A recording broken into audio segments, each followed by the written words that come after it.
ఎప్పుడైతే తిరుమల స్వామివారి లడ్డూ ప్రసాదం వివాదం దేశవ్యాప్తంగా ఒక సంచలనాన్ని సృష్టించిందో వైఎస్ఆర్ కాంగ్రెస్ పార్టీ వెంటనే సుప్రీంకోర్టుని ఆశ్రయించడం, వైసీపీ రాజ్యసభ సభ్యుడు వైవి సుబ్బారెడ్డి సుప్రీంకోర్టులో పిటిషన్ వేయటం, అలాగే బీజేపీ సీనియర్ నేత సుబ్రహ్మణ్య స్వామి కూడా పిటిషన్ దాఖలు చేయటం, వీరు సిబిఐ ఎంక్వైరీ కోరటం లేదా జ్యుడిషియల్ ఎంక్వైరీ సిట్టింగ్ జడ్జితో కానీ రిటైర్డ్ జడ్జితో కానీ విచారణ జరిపించాల్సిందిగా కోరటం.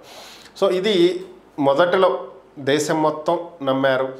అలాగే కొన్ని ధార్మిక సంస్థలు, ఆధ్యాత్మికవేత్తలు, అలాగే పవన్ కళ్యాణ్ కూడా స్పందించడం జరిగింది, ప్రాయశ్చిత్త దీక్ష తీసుకోవడం జరిగింది. ఓవరాల్గా లడ్డూ వ్యవహారంలో పూర్తి స్థాయిలో అవకతవకలు జరిగాయి, గత ప్రభుత్వం ఏదో చేసింది అనేటువంటి అంశాన్ని బలంగా తీసుకెళ్ళగలిగారు. ఎందుకని చాలా వరకు నమ్మాల్సి వచ్చింది అంటే, సాధారణంగా ఎవరో ఒక మామూలు వ్యక్తి, అంటే గతంలో ఎప్పటి నుంచో ఆరోపణలు ఉన్నాయి, తిరుమలలో పరిస్థితులు మారిపోయినాయి, అన్నప్రసాదం క్వాలిటీ లేదు, లడ్డూ క్వాలిటీ లేదని చెప్పుకుంటూ వచ్చారు. సో ఇవన్నీ భక్తులు కూడా చాలామంది ఇలాంటివి ఫిర్యాదులు చేసినటువంటి సందర్భాలు కూడా ఉన్నాయి. కానీ ఈసారి ఏకంగా ఒక రాష్ట్ర ముఖ్యమంత్రి హోదాలో చంద్రబాబు నాయుడు చేసినటువంటి ఈ వ్యాఖ్యలు చాలా ప్రాధాన్యతను సంతరించుకున్నాయి. ఎందుకంటే మామూలు వ్యక్తి చేయటం వేరు, ఒక ముఖ్యమంత్రి స్థాయి అధికారి చేయటం వేరు.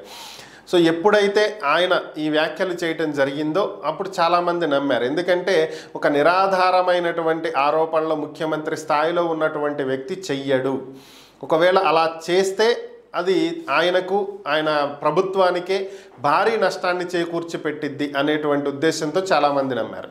అందులోనూ దానికి తగ్గట్టుగానే NDDB report, national dairy development corporation board, so వీళ్ళు ఇచ్చినటువంటి రిపోర్టు, ఇది కూడా ఆయన చేసినటువంటి వ్యాఖ్యలకు చాలా దగ్గరగా ఉన్నటువంటి నేపథ్యం. మరి ఇలాంటి పరిస్థితుల్లో సుప్రీంకోర్టు నిన్న చేసినటువంటి వ్యాఖ్యలు ఒక్కసారే అందరినీ షాక్కు గురి చేశాయి. ఏంటి అంటే, అసలు సెకండ్ ఒపీనియన్ ఎందుకు తీసుకోలేదు? ఒక ల్యాబ్లో ఒక రిపోర్ట్ వచ్చింది, అదే ఫైనల్ అని మీరు ఎలా డిసైడ్ అవుతారు? రెండో ల్యాబ్కి ఎందుకు వెళ్ళలేదు? అలాగే నేను కూడా పలు సందర్భాల్లో అడగటం జరిగింది, నెయ్యి శాంపిల్స్ పంపించామని చెప్తున్నారు, ఆ నెయ్యి శాంపిల్స్ ట్యాంకర్లలో తీసినయ్యా లేదా లడ్డు తయారు చేసే పోర్టు దగ్గర తీసినయ్యా? అసలు ఎక్కడ తీసిన శాంపిల్స్ ఇవి? వీటి మీద క్లారిటీ ఇవ్వాలి కదా అని చెప్పి అడగటం జరిగింది. సో ఈ ట్యాంకర్ల దగ్గర తీసినటువంటి శాంపిల్సే ట్యాంకర్స్ వెనక్కి తిప్పి పంపించేసామన్నారు. మనం గతంలో కూడా మాట్లాడుకోవటం జరిగింది, ట్యాంకర్లు వెనక్కి తిప్పి పంపించేసి ఉంటే అసలు లడ్డు అపవిత్రత అనేటువంటి క్వశ్చన్ ఎక్కడుంది? అసలు ఆ క్వశ్చనే లేదు కదా. మా అపవిత్రం అయిపోయినటువంటి నెయ్యితోటి, కల్తీ జరిగినటువంటి నెయ్యితోటి అసలు లడ్డు తయారు చేయలేదు కదా, ఇంకా అపవిత్రం ఎక్కడుంది? మీరు ఆల్రెడీ కల్తీ అని నిర్ధారించి వెనక్కి పంపిన తర్వాత. సో ఇది కూడా మనం గతంలో మాట్లాడుకోవడం జరిగింది. ఇదే సుప్రీంకోర్టు నిన్న క్వశ్చన్ చేసినటువంటి అంశం.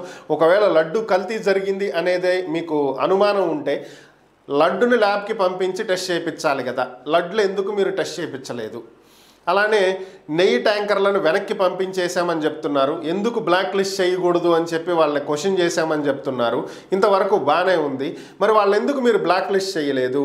ఆ ట్యాంకర్లు తిప్పి వాళ్ళకి అప్పచెప్పటం ఏంటి? వాటిని సీజ్ చేయాలి కదా, మీరు సీజ్ చేసి ఆధారాల కింద, ఎవిడెన్స్ కింద పెట్టుకోవాలి కదా, మీరు అదెందుకు చేయలేదు అని చెప్పి కోర్టు ప్రశ్నించింది. సో ఇవన్నీ నిజంగా కోర్టు అడిగినటువంటి ప్రతి ఒక్కటి కూడా వ్యాలిడ్ పాయింటే. సో ఎప్పుడైతే ఈ ప్రశ్నలు తలెత్తాయో, అలాగే రాజ్యాంగ పదవిలో ఉన్నటువంటి వ్యక్తి నిరాధారమైనటువంటి ఆరోపణలు చేయటం ఏంటి? ఆయన ఫైనలైజ్ చేసి కంక్లూడ్ చేసి ఇది జరిగింది అని నిర్ధారించిన తర్వాత మళ్ళీ విచారణకు సిట్టు వేయటం ఏంటి? ముందు సిట్టు వేసి విచారణ జరిపి ఆధారాలన్నీ సేకరించిన తర్వాత నిజమే ఇది జరిగింది అని ధృవీకరించుకుని కదా చెప్పాలి. ఇది సుప్రీంకోర్టు అడిగినటువంటి ప్రశ్న. దీంతోటే ఇప్పుడు టీడీపీ పార్టీ ఆత్మరక్షణలో పడినట్లయింది.